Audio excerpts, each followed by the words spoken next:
something very interesting to talk to you about today. I watched this video and it was very fascinating. It was a video about Dr. Shiva, and he was talking about how we need to get the hashtag Fire Fauci going. And I found it very fascinating because Dr. Shiva is an incredibly intelligent person, and he used a lot of data that was actually correct to come to some conclusions which didn't really take all of the data into consideration. So I really wanted to respond to this video because the people who watch it obviously were wanting to learn, were willing to listen to something that is longer and that has some more complex explanations within it. So there's really nothing better to respond to than something that is quite intelligent, but that's a little bit misleading in certain ways. And now that this hashtag that he's created has kind of blown up, it's more important than ever to look and see what exactly he is proposing, why he's proposing it, and are his conclusions accurate, and do they make sense within the information that we have? He uses a lot of information that is correct. A big part of his video is talking about how China is becoming incredibly influential in American politics, and that's totally true. Right now, we owe China as a nation tons of money.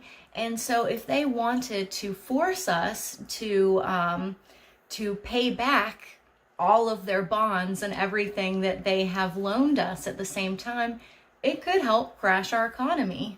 Also, if they went and helped to control the value of their own money, because we are so intertwined with them producing a lot of the products that we end up selling, then that could crash our economy as well. So China has a huge influence in the United States. The issue is that he is showing how China has influence in the United States, but he's not focusing on the big problems. We have tons and tons of foreign nationals who've bought up houses as a way to hide ill-gotten gains, as a way to avoid taxation, and they're just empty houses that are messing up our housing market because we're allowing foreign nationals to buy those. And so that hurts us as American citizens.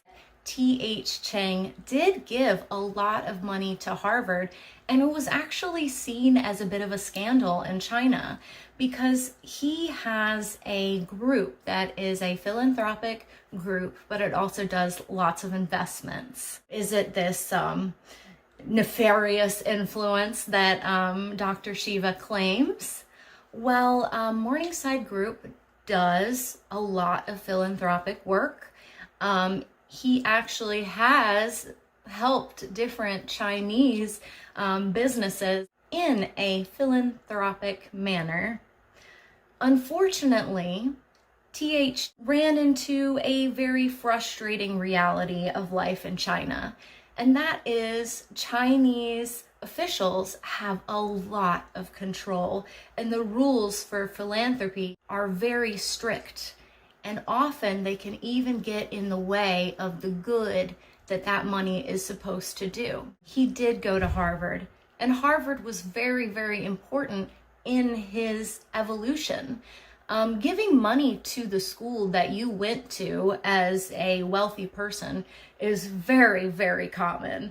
Bloomberg gave a huge amount of money to his school. He gave over $1 billion to his alma mater. T.H. Chang did give Harvard's largest donation to its medical department.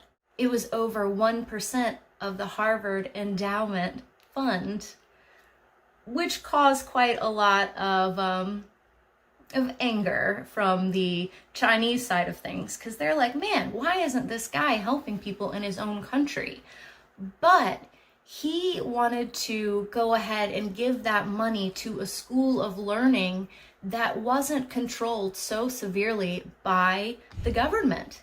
And as Dr. Shiva points out, the Chinese government can be very controlling and can make it very difficult for any sort of philanthropic work to accomplish what it is that they're wanting to accomplish. So the connection that Dr. Shiva attempts to make between Harvard and China, yes, there is a connection, and it's no secret, but it's not a connection that needs to worry you, because we already have Chinese influence in many, many other areas of American life. And in all honesty, those Chinese influences, they are more dangerous to American citizens than some influence in a school where you are focusing on things that can actually help us during this epidemic. Another thing that Dr. Shiva claims is that this school has decided that vaccinations are the only thing that matters. And he says that that's a very serious problem, because one of the most important things that we were able to develop to keep us from massive disease and from many, many people dying was the sanitation that we developed, the penicillin that we developed, and many other practices that allowed us to control bacterial infections. But what he's not taking into account is there are two main types of infections that can get you in a lot of trouble. You can have a bacterial infection, or you can have a viral infection. And so someone who says that having vaccinations is the most important development in our history and medical history is someone who is more concerned about different viruses that we can get. And no amount of cleanliness is really going to eradicate a virus, especially one that is incredibly easy to transmit. The more contagious it is, the more dangerous it is. And when you have a virus that is highly, highly contagious, the way to wipe it out is unfortunately through vaccination. And that really gets to the heart of Dr. Shiva's fear of how we could be forced to vaccinate ourselves. And he compares that to the control that China has, and how the Chinese people are not liberated in the way that we are in America. However, just because you know that vaccination is a great way to get rid of viruses, you can also appreciate that new ways of cleanliness is a great way to get rid of bacterial infection. So yes, infrastructure and plumbing and vitamins in general, they're wonderful things, and we know these things. But just because there are many different wonderful advancements in medicine, that does not mean that if you say one over another, that you are in some sort of big conspiracy to try and use a one-size-fits-all medication plan. And I have to say, I am no vaccination groupie, nowhere close. I have signed many things saying that I do not want to vaccinate myself for X, Y, or Z. So I have been incredibly skeptical when it comes to vaccinations, maybe more so than I should have been. But as far as being frightened that we could all be forced to be vaccinated, there are certain vaccines that you have to get just to attend school. And I was forced to get those, and I was not happy about it at all. I actually had to be held down by a nurse while I was given my shots, because I've always been super anti-vaccinations. But that was not the end of the world, and that's already a reality in America. So being told that, oh no, you might be forced to get a vaccination and that changes everything. Sorry, you're a little bit late on the concern there, because that has been a practice for many, many years. And it's not about taking away your freedom. Unfortunately, when it comes to viruses, you fight them with vaccinations. And that's just what you have to do because it's a different type of attack on the immune system. So yes, in China, they do treat people poorly. And in America, we have many freedoms that Chinese people would love to have. And I can go down the conspiracy theory road, thinking about how there were protests in China and Wuhan, and then this virus came about and suddenly everybody's stuck inside. Okay, I'll consider that. But what I don't consider is that somehow China is going to be influencing the USA by making it so that we get vaccinations. Sorry, they can ruin our country in many more effective ways. And those ways I think that we should address. But that is not the issue at hand right now. In fact, last month we were still sending personal protective equipment, PPE, overseas to the highest bidder. You know, we have capitalism in America that has gone to such an extreme point that the benefit of your average American is lower than the amount of money that different corporations can get on the free market. So that is a very serious thing. And it's a very good thing for us to discuss and figure out how we can make things better. Another reason that Dr. Shiva thinks that Fauci should be removed is that he has those connections to Harvard, and then Harvard has connections to China, or that Fauci has connections to the Gates Foundation, which that's another conversation. They have done things that are not above board, but somebody who is as important as Dr. Fauci in dealing with the health of the United States, they're going to have ties to a lot of different influential and powerful groups. That does not mean that there is some sort of crazy conspiracy going on between them. Another crucial aspect of Dr. Shiva's argument is that Big Pharma is losing money. So I had to look into that. Is Big Pharma really losing money? They are incredibly profitable, and this virus is Big Pharma's dream, you know? Does that mean that I think the US pharmaceutical company would do that? No, I'm not making that connection. But the truth remains, yes, it is good for Big Pharma. And that is why we need our government to step in to set up some regulations to stop Big Pharma from profiting off of such a tragedy. Only 13 companies, they made billions this past year. It costs a lot of money to be a profitable pharmaceutical company. And yes, they're spending a lot of money. Despite spending $643 billion, they still made $744 billion in profit. That's a lot of money, and that certainly doesn't show that Big Pharma is going down anytime soon. It looks like right now we're considering an $8.3 billion package for Big Pharma to deal with COVID-19.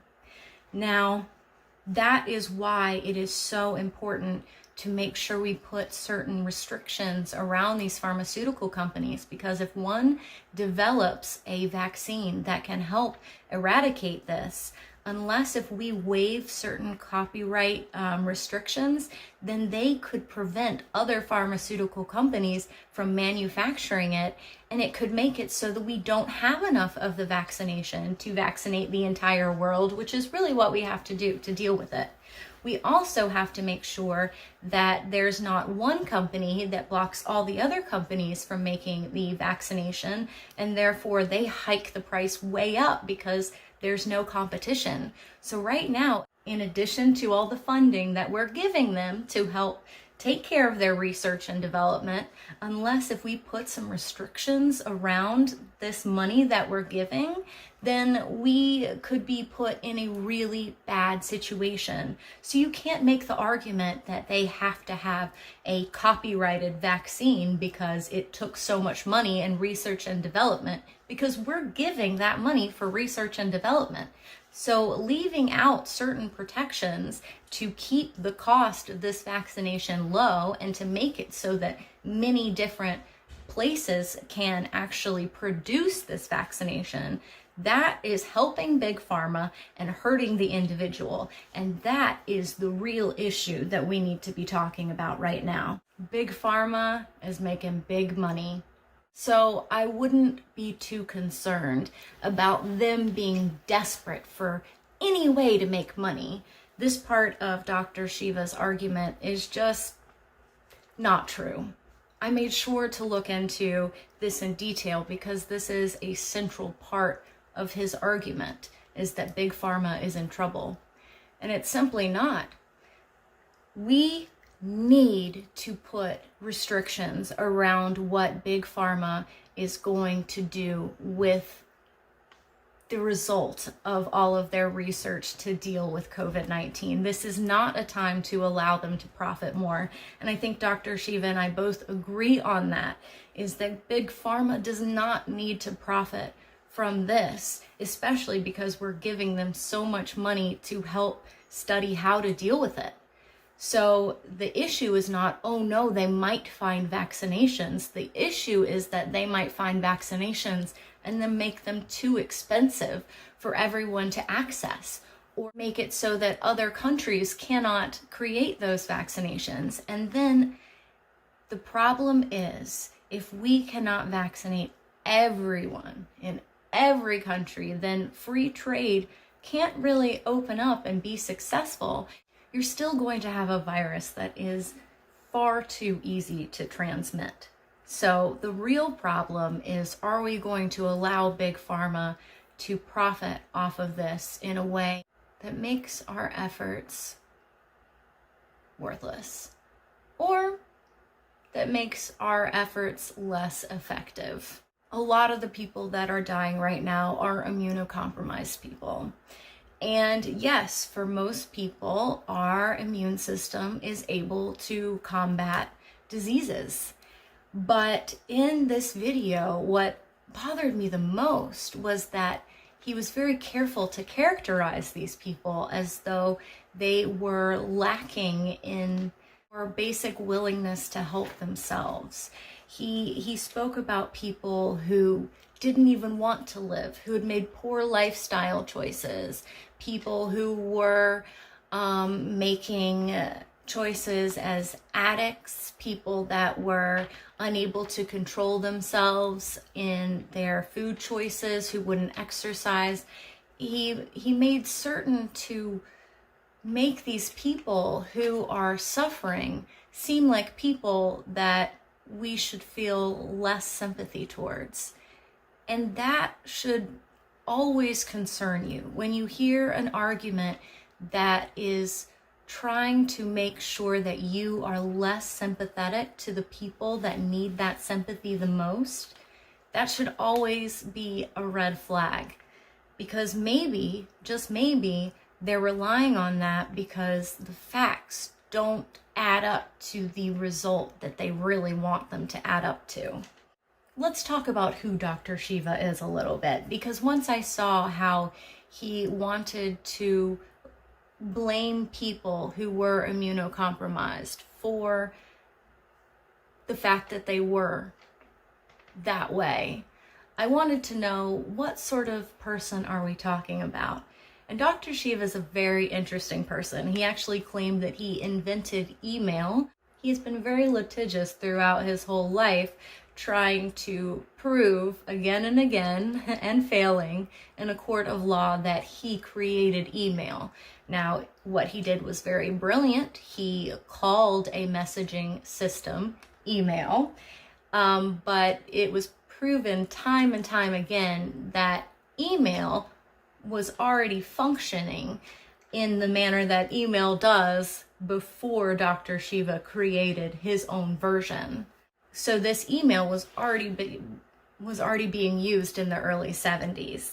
He did speak at a Boston free speech rally, which was a very interesting choice as well, because there were individuals there who would be considered extremist individuals.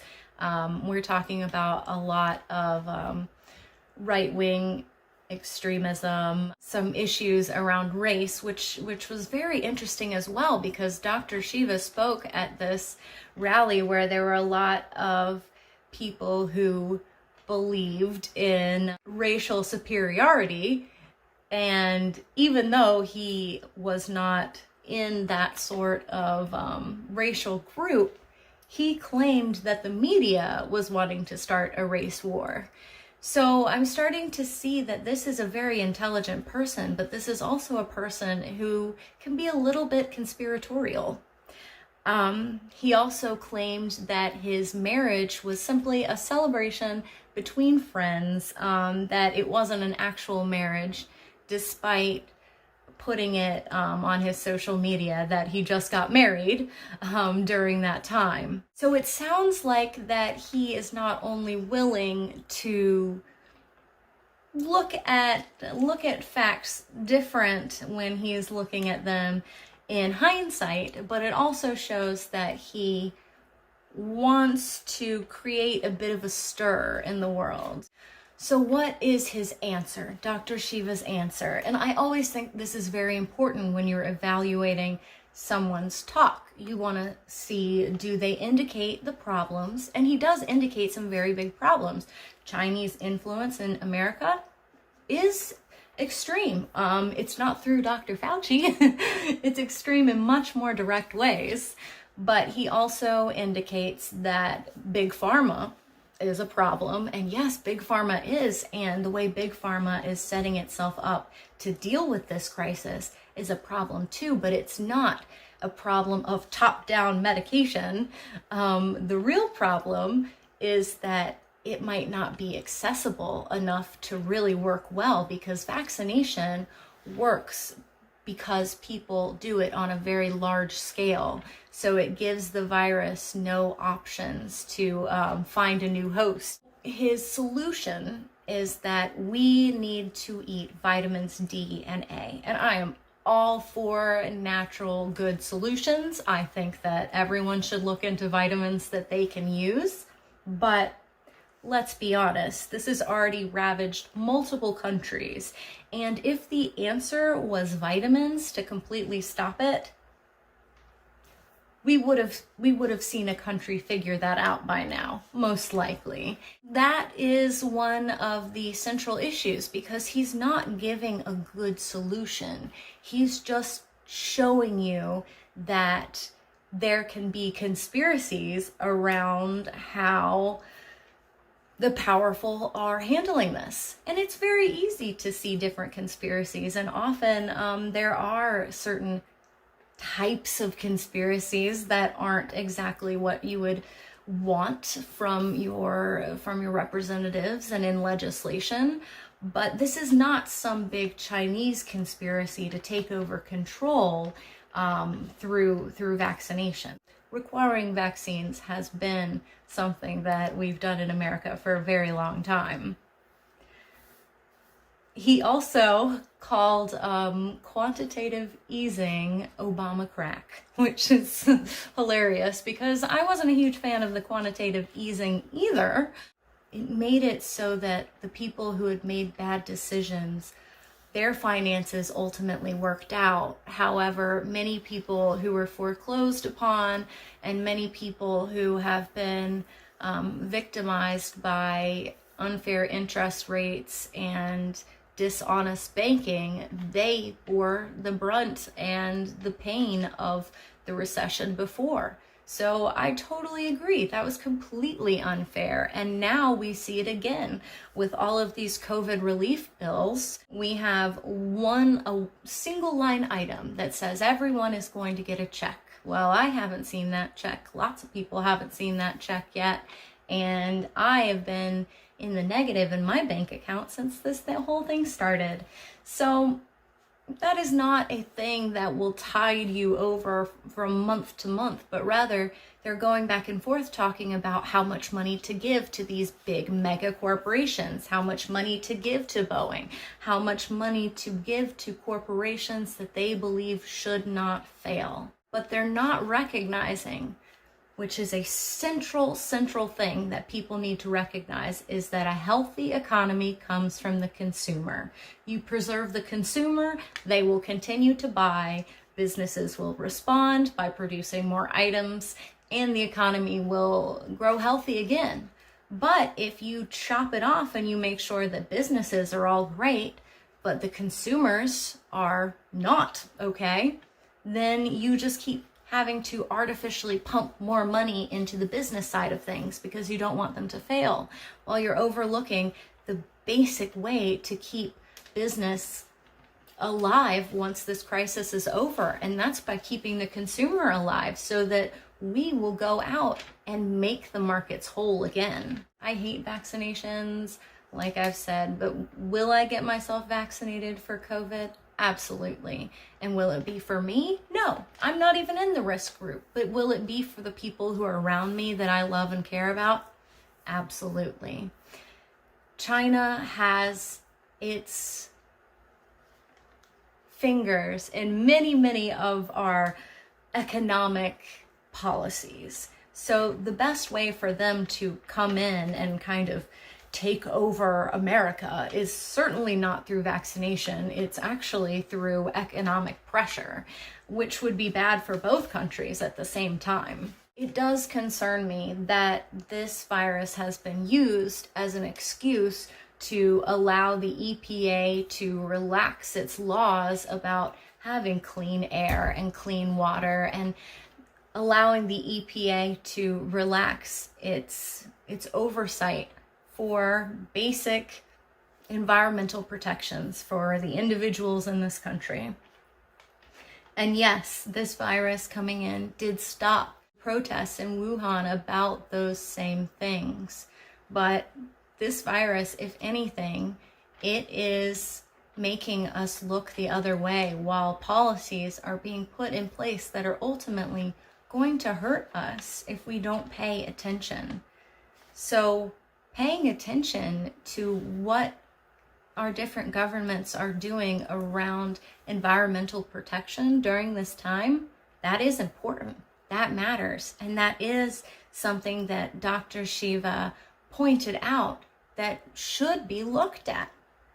That we do not need to be confused by this virus and consider nothing else, because there are so many different things going on in political life that are kind of being slipped by because we're so concerned for our individual lives. Understandably. There are many countries that don't allow American food to come into their markets. So when we talk so much about these wet markets, which we saw the pictures of the girl eating the bat, turned out it wasn't even from that wet market, but that doesn't matter to people.